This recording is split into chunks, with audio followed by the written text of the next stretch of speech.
Hi, good day. I am Famibere and I'm here today to talk about schistosomiasis. Schistosomiasis is simply a disease that is caused by a parasitic worm known as schistosomes. You can easily get infected when you get exposed to contaminated water by these parasites. A brief history. It was scientifically derived by bilharzia in the 19th century. It is endemic in Asia, Africa, the Middle East, and South America. Let's talk about signs and symptoms. For signs and symptoms, they vary based on the stages.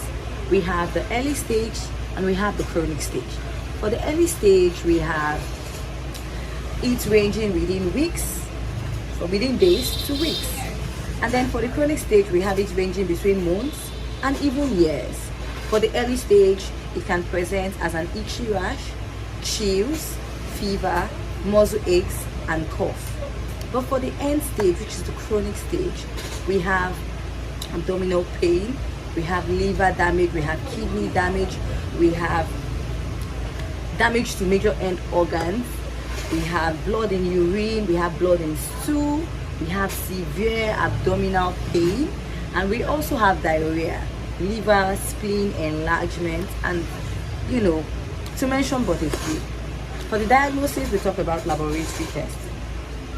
For laboratory testing, it can vary from urine to stool microscopy, where they check for the presence of this egg of the schistosomes in the urine or the stool, to PCR tests, to serological testing, and sometimes we go to the extreme where it has gotten to the chronic stage, which is we have to run series of scans, abdominal scans, to check for the level of organ damage that has been caused by the parasite. For clinical presentation, we have palpable liver, spleen enlargement, anemia, and tender abdomen.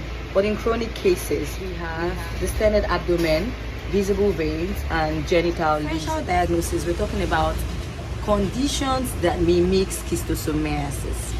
We talk about malaria, because whenever we talk about malaria, remember that there is fever as one of the symptoms of schistosomiasis, and malaria also has fever as a symptom.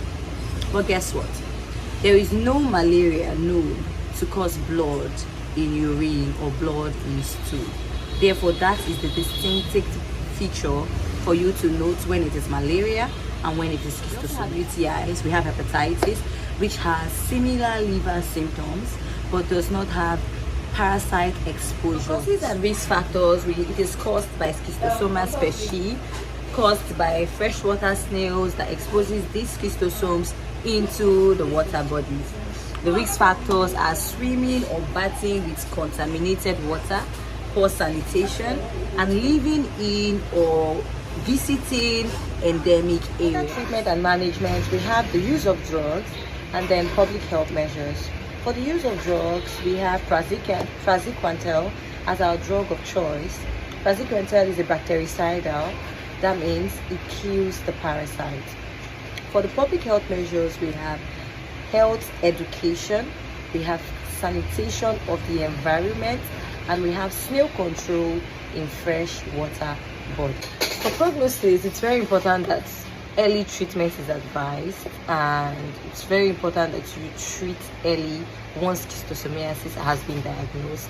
If untreated, it can cause infertility, liver failure, kidney failure, bladder issues, and even bladder cancers. Chronic cases can lead to long-term disabilities, especially in children.